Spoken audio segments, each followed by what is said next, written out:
Do you know what day of the week you are most likely to die from a heart attack? Take a guess. I'll give you a second. It's Monday. Care to guess what time it is? Between 8 o'clock and 9 a.m. Do you know what else happens Monday at 8 o'clock? That is the same day and time people get ready to go into jobs they hate. Coincidence? Don't think so. Take a look at this chart. This is the lifespan of the average person. On average, we live about 80 years if we're lucky. We start working at about 18 and we work, and retire at about 67. Now, what does this tell you? That, for better or for worse, the majority of your life will be spent on work.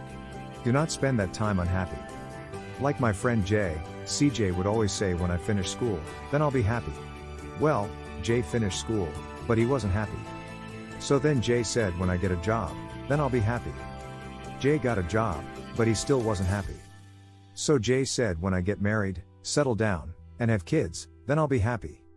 Well, he got married, settled down, had 2 kids, but still wasn't happy. So then Jay said, okay, when the kids leave home and I'll retire, then I'll be happy. Well, the kids left home and he retired, but he still wasn't happy. So Jay started going to church, and I asked Jay why he was going to church so much, and he said, because when I die, then I'll be happy. Jay's story, however, sad, is not unique. I could have replaced Jay with Johnny or Bonnie. In fact, Jay's initials stand for just about everybody. Many of us are like Jay, but it is not our fault. We have been tricked to stay stuck in jobs that are literally making us sick and to be and then people. You know about the and then people, right? It is people who constantly say, and then I'll be happy. Ladies and gentlemen, we must go from living as infants to becoming. Right now, we have to be happy right now. How? We must either find a job we love or bring more love into our jobs. It is time to step out of the rat race, because the funny thing is, even if you win, make a lot of money, hold up the trophy that everybody helps, you're still a furry with a pointy nose and a long tail. Wake up, stop playing with your life. This ain't a video game. This ain't Mario Kart. This ain't Fortnite. There is no try again. There's no option to redo this level. When the game's over, the game's over.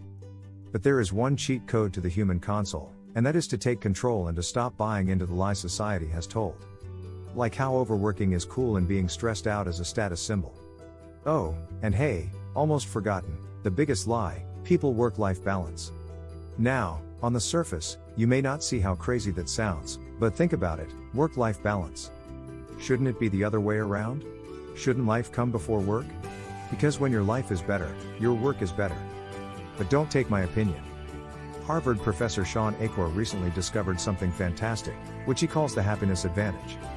His studies prove that 75% of job success can be predicted by not how smart you are, not how talented you are, but how happy you are. His research is decisive. He says when you're happy, your intelligence rises, creativity rises, your productivity rises, and you know what else is funny? You also make more money. But here's the real kicker. You live longer. I know it sounds too good to be true, but yes, optimists actually live longer than pessimists. So you could stretch this graph a few extra years if this time here is filled with more joy and cheer. Let me be clear, do not take this message lightly. It is your duty to be happy for your own sake, and I don't care if you're here at the end. It is never too late to trade in your deadlyhood for a livelihood and refuse to suffer during the weekdays. Ironic, they call it that because you're literally in weekdays where you're constantly waiting for the weekend. I believe so many people die of heart attacks because they are involved in work that their hearts are just not in. I believe people have low vital signs because they are involved in work that is not vital to them. My friends, happiness is a choice. But anyone who says it's easy, he's lying. It ain't easy. But you have to try. The first step is to look inside and remember the quote that the Buddha wrote 2,000 years ago, which I believe today for most people still applies. The problem is you think you have time. Stop wasting your life.